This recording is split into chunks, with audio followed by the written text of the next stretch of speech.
Meghan, if we could begin on Iran, as the president is really following through on what he said he wanted to see earlier today. He said there needed to be a response. Of course, we don't know what exactly this, quote unquote, proportional response looks like. But how easily could this spill into escalation that it seemed the president was going to great pains to try to avoid as he pushes for diplomacy? Yeah, absolutely. I mean, this is a war that nobody wanted, and he got us into that we now can't. There's not an off-ramp, right? We're allegedly in a ceasefire, which clearly is not true. So it does cause a great risk, but also our troops being in danger is never a good sign. So the sooner we can figure out how to get out of this, the better. Did the president have any choice here, Katie, but to respond after what he wrote today? There are still questions about whether this was an intentional downing of the Apache helicopter.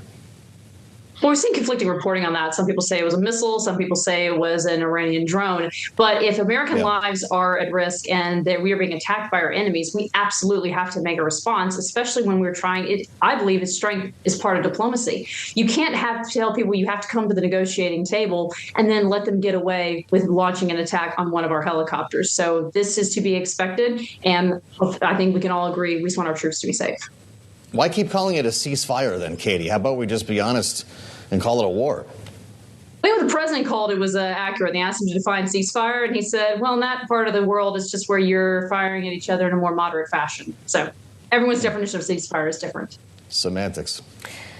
Well, I wonder if it does make a difference, though, if we're considering the War Powers Act, as we consider semantics and definitions here. Do you think that this could help build the case even further on Capitol Hill after the House passed a War Powers resolution last week? Is the Senate going to quickly follow suit? I don't know if they'll quickly follow suit, but I definitely think it strengthens the case here. We have American lives in danger here with our troops being shot at now. And when the president is telling us we're in a ceasefire, which clearly is not true, then the Senate and Congress need to act appropriately. They are a co-equal branch of government, and it's about time they start acting like it.